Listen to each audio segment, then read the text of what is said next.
Welcome back, everybody, to the Card Chatter with Refractor Jones and Bobbles and Ball Cards. We hope you guys had a wonderful week last week. We hope you enjoyed the content. We appreciate all of the subscribers, the likes, but most importantly, the comments.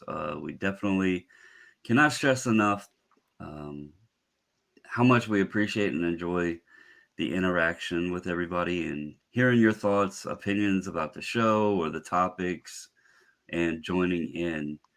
Um, Again, hope you all are having a wonderful holiday today. This is episode 7. And again, we hope you have enjoyed it. How are you doing on this Monday, Refractor? Ooh, bright and early, sir. Hope you are doing well. I Since this is going to be Monday episode, we kind of chatted a minute here. We can just touch off real quick with a little bit of we call it like maybe a water cooler talk. hmm Since it's a bright Monday morning, 8 a.m. podcast going up, had all last week. Um, and then, obviously the weekend and everything. Football season is about to kick off. So this is something we definitely could touch on Mondays, and like I said, little water cooler talk. So kickoff this week. I know neither of us are massive NFL fans, but I'm sure we both do keep up with the season a little bit. You being a Dolphins fan, we pretty much know your expectations, right? Yeah, 6 wins. Oh, he's going brave and saying 6. Yeah, I because actually, because I'm hoping after week 3, two of the tuna is out of there. you know, I know people are not too impressed with Tua, but I have to say, being where he came from at Alabama and everything, and the way he just kind of got pushed into that system, and he came in and was pretty successful there at Alabama. So you never know. The Yeah, Dolphins picked up Tyreek and stuff. He's got Waddle down there. He could yeah, turn out to be okay. yeah. Well, that's Um, the bigger problem. He's got those weapons, but when you can't throw past 40 yards, that's a big problem. and the NFL is a really funny game today. It yeah, there's so many different types of quarterbacks now. I mean, I'm a Ravens fan, so I hear it all the time. People saying, "Oh, Lamar is, he's not a good quarterback," and this, that, and the other. But really, when you look at his statistics, versus like, and I dare to say this, but I always hear the Mahomes fans say that Lamar is nowhere good as you know, uh, Mahomes. But then hmm statistically, when you look at it and look at some things like average air intended on the pass and all that, his numbers are actually higher in some regards than Mahomes. Now he doesn't get the yardage and all that, but he also puts up, you know, 100 miles a season on the ground. So hmm um, they're two different types of players, and I also always have to argue too. Let's be realistic. Mahomes has had some amazing talent around him, and Lamar has had little to nothing. We'll say Right, so. right. Um, Tends to be I the do case with, feel, with, with most quarterbacks. yeah. So the game's interesting. Week 1 has some fun matchups here. You got rivalries right off the start. Some divisional matchups with the Steelers playing the Bengals. That's a fun one. The Bengals, they look like they're a better team now. They did make the Super Bowl. They are 0 for 3 in their history in Super Bowls now, so that's not a record you want to be proud of. Um, the Browns, this is an interesting one. The Browns, and I never thought I would say there's anything interesting with the Browns, but the Browns are playing the Panthers. So you have the whole Baker Mayfield left the team. Well, didn't leave the team, but obviously he was unhappy, so he got traded from the team Mhm. just a few weeks ago. I can't remember how many that was now, but probably a month and a half ago, he gets traded down to Carolina, and so now the Browns open the season uh, playing the Panthers. That's a fun one. You have, let's see here, Patriots and Dolphins, a divisional matchup, Tua versus Mac. You Mm-hmm. got 49ers and Bears. It looks like that could be a what's his name? Uh, Justin Fields versus Trey Lance, Trey Lance. two young 2021 rookie quarterbacks matching up. You got the Bills versus the Rams, Josh Allen facing the defending Super Bowl champs. Let's see, what else do we have here? It's a pretty fun little nugget week of football. You got the Chiefs and Cardinals. Chiefs opening up, see if Kyler Murray, how he can start his season off, and then if the Browns Panthers wasn't good enough with Mayfield playing against or Baker playing against the Browns, you have the Broncos with Russell Wilson opening his season against the Seahawks. Mm-hmm. Um, you have the Buccaneers, Brady seeing if he puts the Cowboys starting off 0-1. You have the Raiders versus. I mean, Week 1 is pretty stacked with some good matchups. I don't know if this was intended to get the hype right off and running. Week 1 in the NFL. I know last year they backloaded the season a bit with hoping that some of the schedules and standings would come into play with divisional matchups. It looks like this year they said, let's get it rolling from the start. Yeah, they did. Um, but you have Packers Vikings. You got the division matchup Colts Texans. So a lot of the Ravens are playing the Jets. That's not too exciting for me. Well, Giants and it should be. It'll be a win, right? uh, I'm not predicting anything because every time you think it's a gimme, that's the games you lose. So Yeah. um, it's Are those they at home? setup. Are they at home? No, they're playing in New York, but Or are they? it's those setup games. The trap games is what I like to call Right. them. But yeah, we got a fun slate of NFL games. The hobby itself, it wasn't a lot of chatter throughout the past week. There's a little bit of rumblings of some things. We kind of spoke on this before we went to record mode here. And we're not going to touch much on it, but for those out there that aren't aware, there's a little, we'll call it a family. I don't want to call it a family, a hobby feud, so to speak, between Leaf CEO Brian Gray and PSA CEO extraordinaire Nat Turner. They were kind of catfighting a little bit, and Ken Golden got his popcorn to take a seat and watch the action. Um, Personally, I I think this has a little bit of further back history than this Pele auto. Because looking at the Pele auto, I really didn't see anything out of character.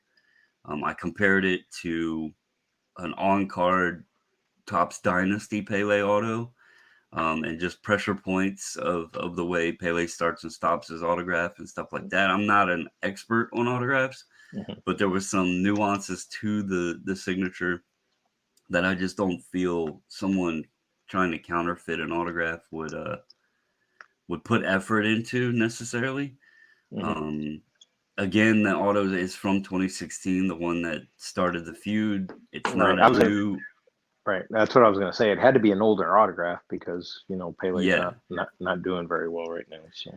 right. And that's a thing that I haven't heard anyone really discuss. I've heard people say, well, this doesn't even look like Pele's auto because it's too clean. Well, look at the date on the back of the card. Everybody's just focusing on like the topic.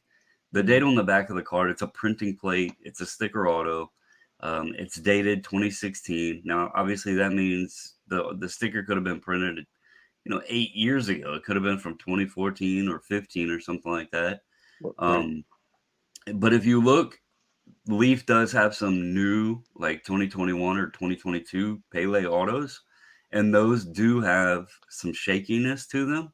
And I was discussing it with the missus, and I was like, again, is somebody that's gonna try to fake an autograph gonna put the effort into trying to look like they're aging by shaking the pen while they're signing this particular autograph? Yeah. I just, Well, the one auto that was done a lot with was Muhammad Ali. yeah, Being the Ali's autograph, varied so many, different ways, and as he progressed, it tended to change pretty quickly, and it just basically became scribble, unfortunately.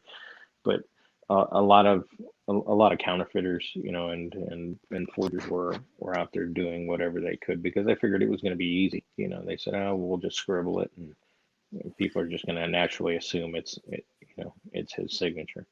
right. And I actually bought a Muhammad Ali that I had JSA authenticate. It was one of the notable classic card um Ali's, and Hmm. it's known that there's many counterfeits on that one out there. How did they come back?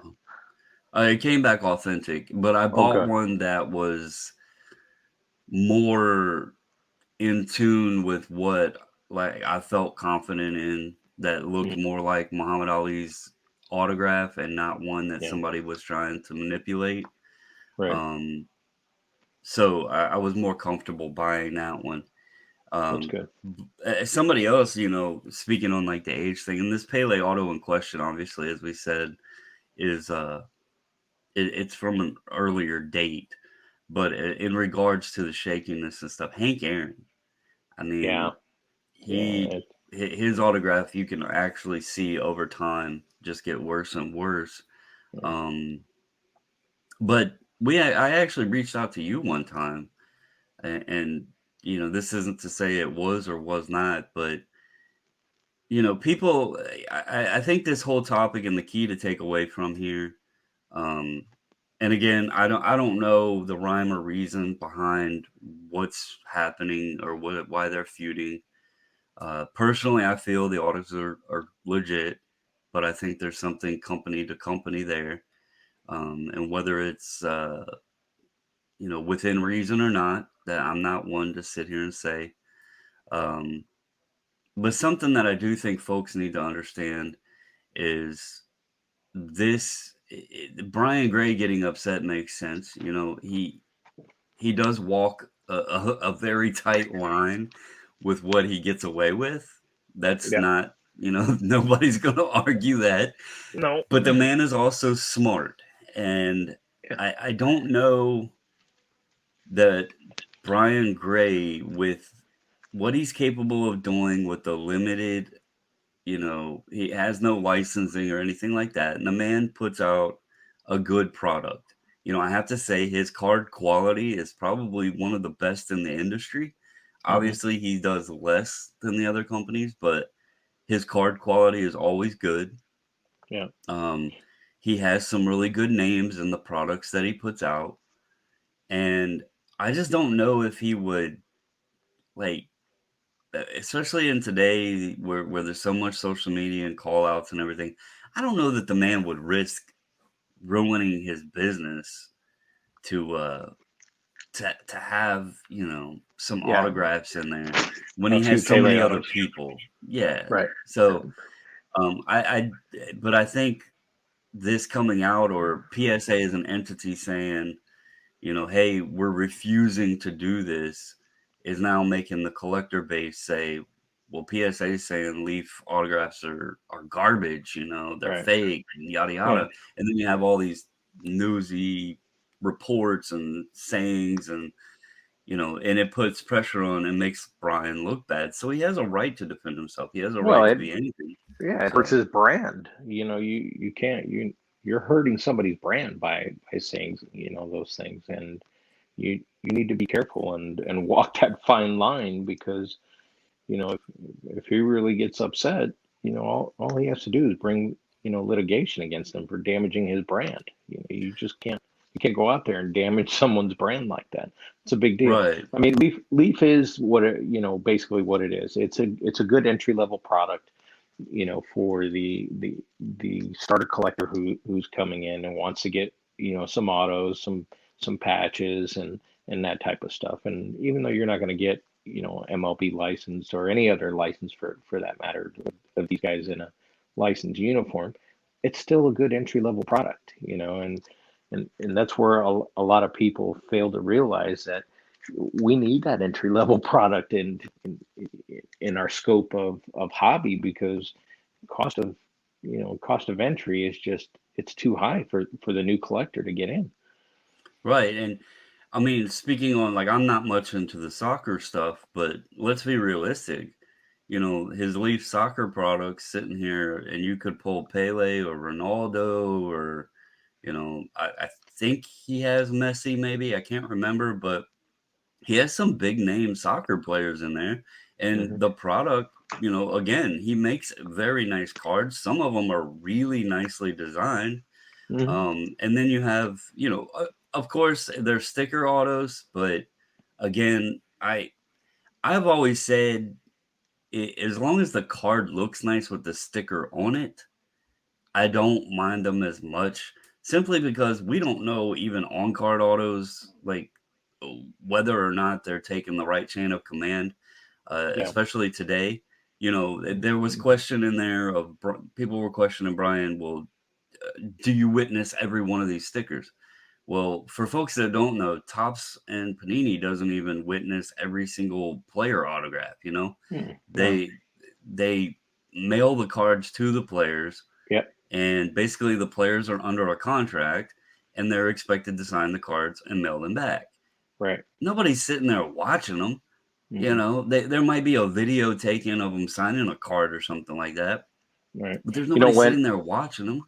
right when I was working in professional baseball, what being a clubhouse guy, what I would do is they would require us to take cards, jerseys, balls, whatever, Probably and prep them. they would have all the balls laid out. They'd have jerseys all laid out. We would sit there and be the physical witness, Hmm. and it'd be the point of transfer, to where if we had the baseballs, or we had the jerseys or whatever, we had them, the athlete sign the item. We would take it, put it into a zippered bag. Then either we would take it to front office, or we would turn it over directly to an agent, or even a card manufacturer's representative would be there. And of course we would sign a little documentation piece of paper saying that yes, we witnessed them signing these items, and we guarantee that the athletes signed these items. But they don't even do that anymore. They just send the Mm-mm. stuff out to these guys. And I'm kind of hoping that Fanatics actually gets back to that, because they could actually still, they could put together a pretty nice little marketing plan behind that. They could actually, have somebody who specifically, or even a team for that matter, that travels the country and goes out and gets autographs of all these guys, and that'll sit there, for a few hours in a hotel room, videotape it, make it an actual, a little vid of it, and then use that as your marketing plan, showing that your autographs are all 100% legit and they're real, because we don't see that. We never see the behind the scenes of how the autographs are obtained, and how they're done, because there's Right. been a few out there where cards were sent out to guys, and, well, more than enough, but there's been some where cards have been autographed and then supposedly sent back, but never made it back, and then they wind up on the secondary market. So, there really still really does need to be a chain of command in the whole process.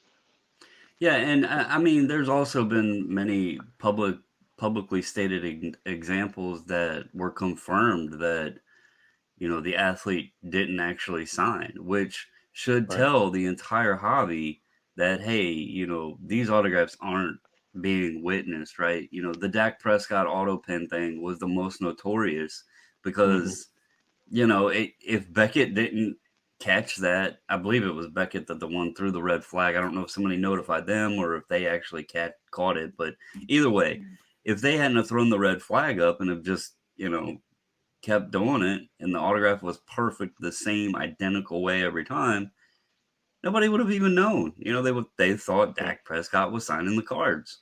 And so that's a that should have been notable enough there. There's the Luka Doncic people, claiming his mom signed his early autographs. Um, there was the Tack McKinley where he was just signing TAK, but it looked like a kindergartner sat down and Yeah, wrote yeah. on the stickers. Don't even get me Um, started on that.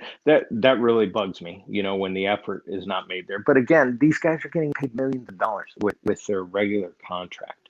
So right. signing their autograph means absolutely nothing to them. It's just an obligation and just an easy thing for them to do. And sometimes they don't even want to do it. They feel the pressure from their agent, because I can recall a couple times where athletes just did not want to do it. They told me, they said, "Hey, just go ahead and just sign it." And I'm like, "Look, I can't sign your name, man. I need you to sign it, and they'll just scribble.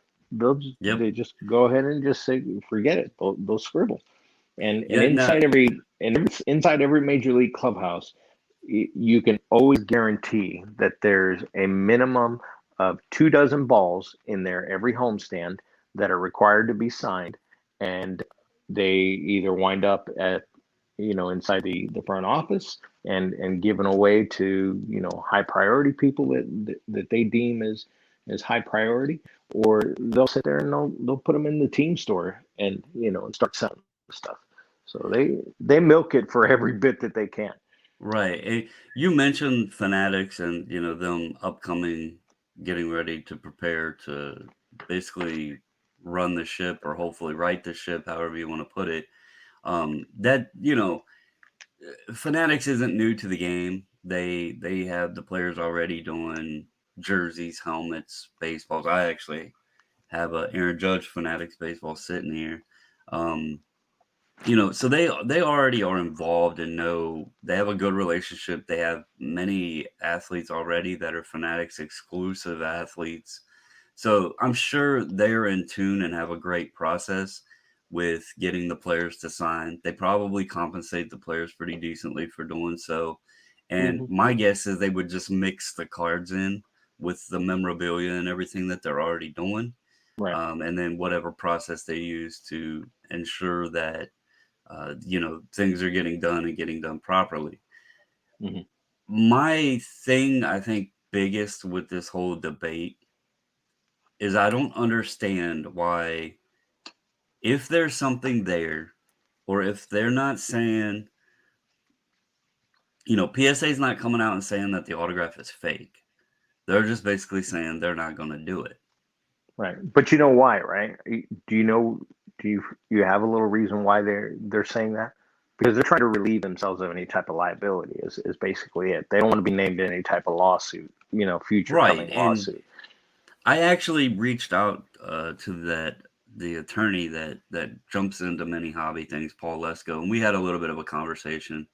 Uh-huh. And he thought that I actually might have been onto something. I don't know. Again, um, I don't know if this has anything to do with it, but those that don't know, there's some KD autos out there, Kevin Durant, that were sticker auto.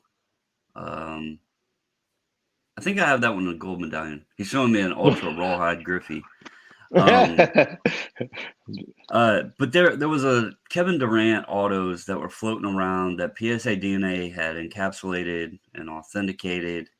And the history of those cards, basically, they were mostly on Topps Chrome Kevin Durant rookies.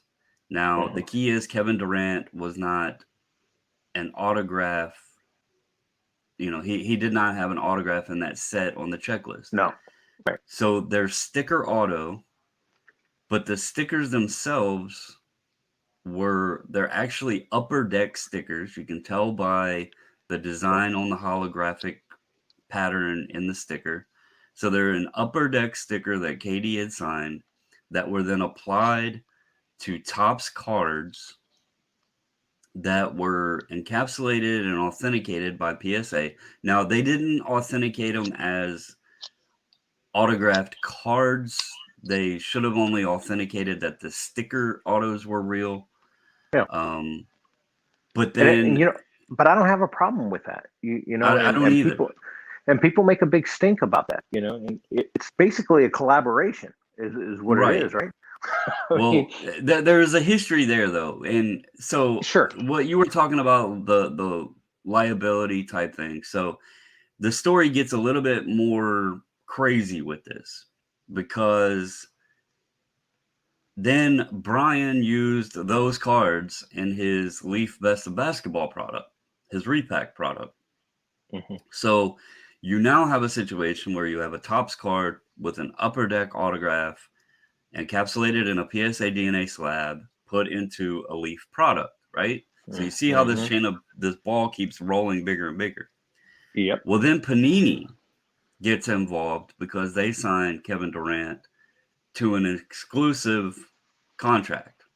Right. And so they take Leaf and Brian Gray to court, requesting him to stop using these autographs, claiming that when they signed Durant to the exclusive license, when Upper Deck lost its rights to the NBA, that those autographs then should have became null and void, and they have the sole, rights to use KD's autos, and Leaf shouldn't be able to. I don't know the outcome of what happened with that because it was settled privately. I don't know if Panini said, "Hey, Brian, we're sorry. Go ahead, finish using your stickers." I don't know if Brian had to pay Panini anything. But what I do know is some of those cards did not get encapsulated, and PSA will no longer do them. Even though there's many of them on the market and they had done many of them, if you have one that is not encapsulated by PSA DNA, they will no longer do it. Mm. So I brought that up to Paul Lesko, the attorney, to see if he had any history. He said he actually covered that lawsuit back when it happened, which happens to be about 10 years ago. And he said that very well could be a big reason. And it's not necessarily that Brian is doing anything wrong. It's not saying that the autographs are fake. Again, I think you might be hitting the nail on the head as well, and that there's just some history there. Brian walks such a tightrope. Panini or PSA just is like, look, we don't want to put ourselves into any situation No. that could potentially have us sitting in a courtroom tied up Yeah. with Right. legal. Now, that's all good and fair. But one question I have is why doesn't PSA just put it on their site or just release a statement saying, just like they did star cards, the star basketball before they started redoing them again? Why don't they just Mm. say, this is Leaf products are excluded from what we will do? I mean, you don't need a reason. They Mm. have the right as a company to exclude anything they want to. Sure. So why don't they just put that out there? We reserve the right to not do Leaf products. And then that would basically tell everybody, look, nothing against Brian. We are choosing not to do them. Not saying your autographs are fake. Just us as a company, PSA DNA, are reserving the right to exclude ourselves from authenticating and encapsulating Leaf products. Yeah. See, that's why I can't wait for JSA to finally release their own encapsulation. This was something that was discussed over at the National this year, and I, truly, once JSA finally decides to start doing their own encapsulation and their own authenticating, as far as having their own system in place instead of just putting a sticker on an item and sending you on your way, it's definitely going to change the scope of autograph authentication, because a lot of people are gonna venture that way because there's too many issues with everybody else. It's crazy. Yeah, I mean, it's a nice touch with even like the blue label PSA DNA where they're not like grading the card or saying the card's authentic or anything like that, but they're just Hmm. authenticating the autograph. essentially what JSA would be doing, or a sticker or a cut or whatever. It's a nice touch to have it in a holder, have it preserved, have it authenticated. It's a very nice touch to it. So I personally, I have a couple autographs that I got in person myself going to minor league games. I haven't had them authenticated in any sort of way because that's not, necessarily important to me on guys that I just, I got in person. The authentication is there. I watched them take the pin to the card. Um, so there's some stuff I have that I don't have authenticated, but what I did do is the company we use for the graded card, the slab sleeves, Superior Fit, they started making what they call snap slabs. And Oh, that's if right. you I buy saw a those. yeah, if you buy them in a pack of 10, they come out to like, I don't know, $3 or something like that. So I had a little bit of fun one day, sat down and created me a few custom labels, um, and made up like a cert number on it, just having fun. The cert numbers were like the dates that the autographs were obtained, and Hmm. just kind of had some fun with it. And those are good enough for me in my collection. I do I have wish I like, had that. I wish I had that when I was a kid. I mean, that would have been, oh, it's fun. Like I was having it a would have been a blast. big deal. Yeah, that I will say. I have not tested it at all.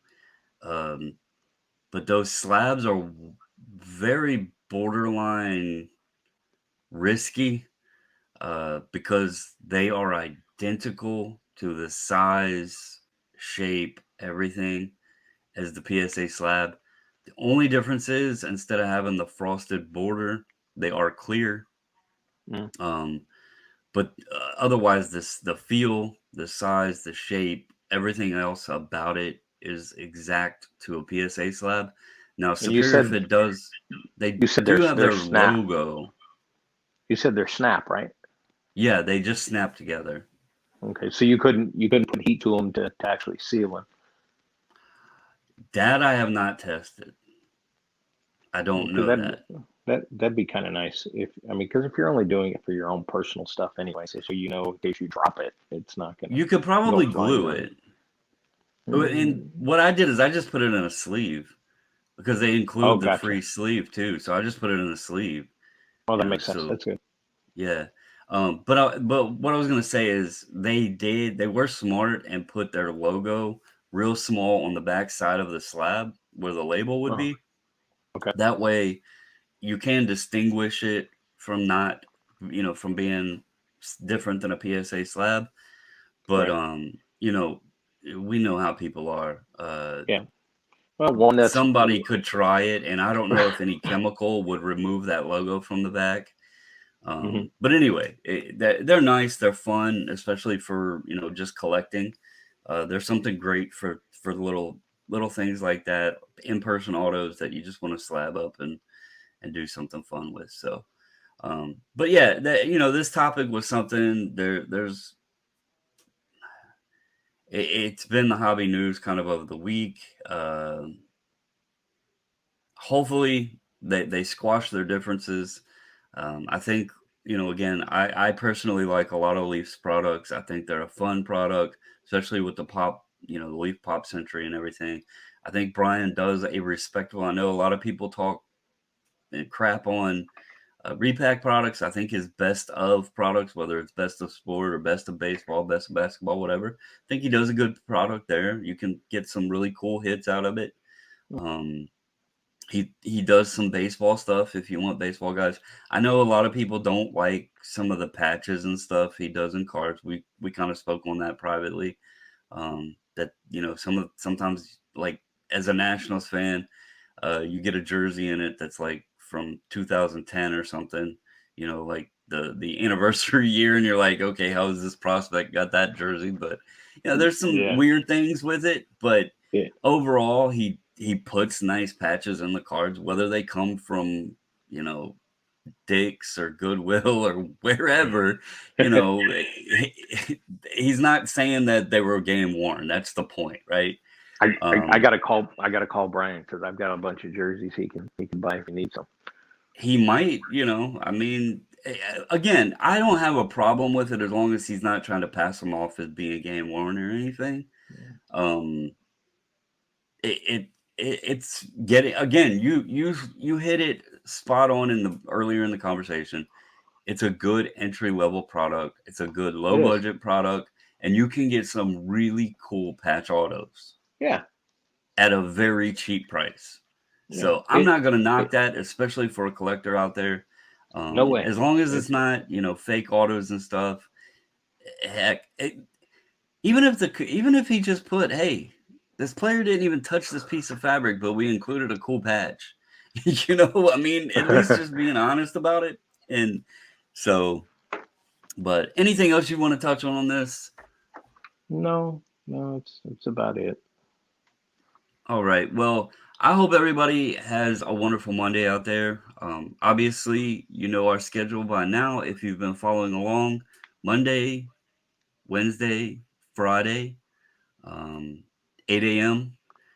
We do have something else that we do need to touch on, Oh, and that's right. I will. Yeah, I almost forgot Yeah, about I that. should have. I should have put this in the beginning, um, but we want to speak on this. So, those of you, if you many folks follow along on both channels of mine, and you probably caught eye either on Instagram or on YouTube of the Mason Forelli submission that we sent off.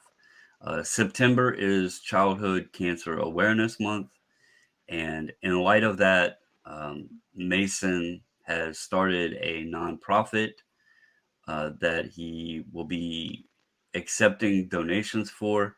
And I want to stress and be clear, this shows, and Refractor, in one moment, I'll let you touch on it even more. But the strength and the love and passion that Mason Forelli, as well as his family, has for others is just absolutely incredible. Mason's a 4-time cancer fighter, survivor, and this donation or nonprofit isn't asking for money to help Mason. This is Mason asking for you to give donation to help other children and other families.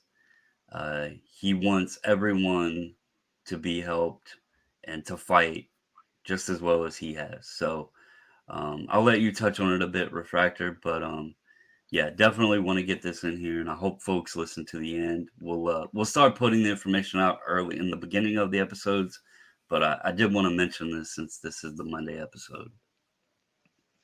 Okay, so if I get a little choked up here, I apologize because this is definitely something near and dear to my heart as a human being. I'm big supporter of children, and I don't I let me say this in probably the most positive light that I can. It's not fair what a lot of children go through in life. And us as adults, we know how short a childhood really is. And a lot of these kids shouldn't be facing what they're facing on a day-to-day basis. And and we can do something very simple by either donating $1, $5, $10, whatever, or even get involved, with your local chapter of your children's hospital. I mean, I do a lot of stuff with Children's Miracle Network, and I also do a lot of stuff with uh, my local children's hospital. And it's tough walking in there, but it's really even tougher walking out of there, every day out of that hospital, and just to see these kids fighting and going through what they have to go through, and the support system is such a big deal for these parents to have, and we need to make sure that they understand that we're not willing to forget about them. Children's cancer research is the lowest funded research out there, and to me that makes no sense. As an adult, I've lived a full life. a child who's 5, 6, even 2, 3 years old hasn't lived their life, and and we can't put money towards kids cancer research. It's a real problem that we have. So what we want to do here on our channel is to highlight that, but also bring forth to show the other everyone else in the hobby community that our our videos and our podcast has nothing to do with about making money. We're about positive energy always, and more importantly, we're about making sure that we can do everything and anything to support kids in this hobby and life in general. So we're definitely going to be a big supporter of Mason's foundation, and we're proud to say that we will continue to support Mason along his journey, and we hope that you find it in your heart to support your local chapter in any way possible, whether it's donating $1 or showing up and participating in any type of function that they may have. They're always welcoming to everyone and anyone. Doesn't matter who you are. If you've got the time, they have a spot for you. So again, I know I'm rambling, but this is truly something that I'm very passionate about, and it hits to my core being as a human being. So Yeah, it it definitely is eye opening. You mentioned the hospital and everything, and I there's many different illnesses out there, and I can't speak on cancer itself with children, but I do distinctly remember um, when my son, and I don't speak on it a whole lot, but my son at the age of 5 was diagnosed with type 1 diabetes, juvenile diabetes. And I had to spend a week at the children's hospital with him because, they train you everything about how to take care of it and administer shots and all that stuff. And it's amazing to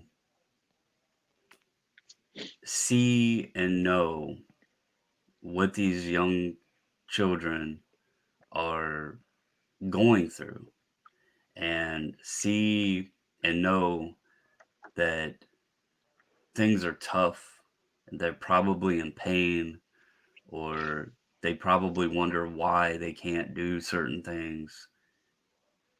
But then you see them in there, and many of them have these massive smiles on their faces, and they are living each day just happy as they can be, even with everything that's against them. They have everything possible against them, and yet they're still so positive, and they want to have fun, or they're laughing at a movie or a cartoon or their favorite stuffed animal, and it's just many times as adults, especially in this hobby. I mean, let's be real. This is a hobby show, hobby podcast. And inside this hobby, sometimes even there's so much negativity floating around over the dumbest stuff. And then to know that there's these young kids that are really battling something serious, and they can stay positive and keep a smile on their face. I think sometimes we all, and I'm not excluding myself, I'll say I'm guilty as well. I think sometimes we all take many things that have been handed to us in life, or positions we're in life, for granted. And, until you've directly experienced it or seen it or been a part of it, um, I don't know if folks actually understand like what it's like. Um, but again, that's why I wanted to mention Mason and his strength, because he's he will say he's blessed, because of his family and his friends and the support folks show him, and he wants to pass that along. He doesn't want donations. I believe, and I don't want to speak this out of touch here, but I believe they named it Mason's Mission. Yeah. Okay, so yeah, Mason's mission, and the reason it's Mason's mission is because he wants to help other people. This is a child that has battled cancer not once, not even twice, but 4 times. And his goal is to help others. His mission is to help others. So again, as Refractor said, we're not asking for you to send us any money or anything like that. No, I'll post absolutely not. the Masons, um, the little article that his mom made, the little advertisement, whatever you want to call it. It has a QR code attached to it to where you can donate money directly to them. If that doesn't work, if you're on your phone or television or what have you, and it doesn't work, feel free to reach out to us, either Facebook Messenger, Instagram, or email. There is an email set up for this channel as well. So if you want to reach out, and say, hey, I tried the QR code, it doesn't work, but I want to help out, reach out to us and we'll get you set up with Mason and his family to donate that way. And I also want to put that we're going to make donations as well, physically ourselves for every subscriber that decides to subscribe to this channel. And so even if you can't afford to send $1, all I need you to do is just subscribe to the channel, because any revenue that ever is produced from this channel will go directly to Mason's fund. 100%. There are going to be no administration costs. Nobody's pocketing any money. Everything will go to Mason's fund. We're not in this to make a single dime. We're all about Mason and other children that are fighting for their lives. Yeah, I mean, I don't know if people could tell. That was honestly, we've sent some amazing cards to SGC. We've been a part of a lot of iconic cards, a lot of valuable cards. But that recent submission and the provenance that they added to the label, and when it, I actually kept the scans hidden, and when I seen the scans and it said the Mason Forelli collection, I was like, that's the coolest thing we've done. That's a I big deal. mean, yeah, that's the It's coolest thing huge. we've done. It it doesn't matter what card it is. It doesn't matter if it's a 10. He can sit there and look at his collection, and it says right on it, the Mason Forelli collection. If that card ends up in someone else's collection, they know where it started from. They Yep. know, who Mason is. Yep. So that was the coolest thing we've ever done. Um, so yeah, just wanted to toss that out there. Again, we're not asking to put the attention towards us. This is all getting it out there for awareness. This is Childhood Cancer Awareness Month. Um, any way you could help, um, Again, if please, you yeah, please do so. again, if you can't help monetarily, just click the subscribe button. That's all I need you to do, and I'll make sure that your donation is sent, because I'll make sure that every month that we make sure that a certain amount of money is sent to Mason's uh, foundation. And we want you to understand one thing. The biggest thing about us, we're 100% pro children in this hobby, but we're 100% pro hobby also. So you're never going to ever get either one of us to sit there and backbite against another channel or another podcast or anything like that. Um, I know that there's these little reigns out there where people want to fight and create chaos because they want to get those likes and subscribes. And this hobby isn't about that. This hobby is about friendship. This hobby is about family. And this is something that an entire family can be all inclusive about. I've enjoyed this hobby with my daughters when they were young. Of course, they're older now and they don't enjoy it, but I still do.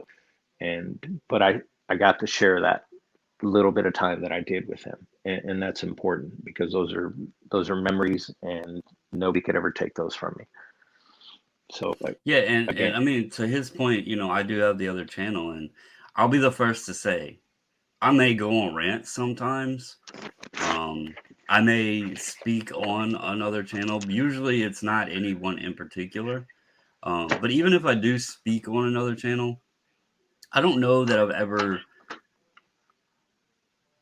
I don't know that even the channels that I don't enjoy, I don't think I can say that I hate them. I don't think there's a channel out there that I can sit there and say I hate. Disagreeing with the channel and ranting or whatever and being passionate about something, it never take that as Refractor likes to term. We need to get like I need to start putting the emoji up or something every time we say it. But my poo poo. yeah, like we don't want anybody to ever think we're poo pooing. Like it, you have.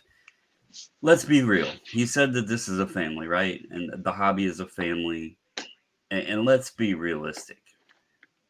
We all can play pretend, but there is no perfect family out there. There's always sometimes families are gonna, there's a show with a you know, Steve Harvey called Family Feud for a reason, you know.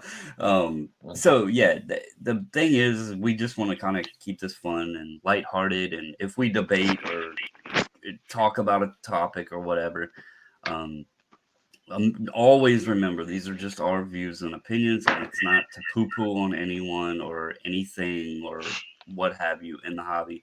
You do how you choose to do. That's the best way to go about everything, and you know, just have fun. That's why I like that motto that I put on some of the shirts. Keep collecting fun, because that's what this is all about. So, anything else to add, sir? No, hashtag Team Mason. That's all I have. Yeah, I will check, and if it is back up and running, I will add a link in the description. There was a little like store um, that I believe you could buy the bracelets and stuff from. Last time I went to the link, it said that it had expired. So I don't know if the store is active any longer or not. If it is, I will be sure to throw that in the description if you guys want to, get a Team I can, Mason wristband or yeah, something. But yeah. I last can time I reach out looked, it to. wasn't active. So, Okay, I can reach out to Kyle and Anka and see if what's going on with that. but anyway, folks, we do hope you enjoy your Monday. We hope you enjoy this episode. As always, comment below about anything. Tell us how Subscribe, your day's going. Tell us how your day's subscribe. going. Yeah, Please subscribe, subscribe. comment, like, all of the above. And if you have any questions, feel free to reach out. But until episode number 8, that's all we have for you guys today. Have a Love you, wonderful Mason. day.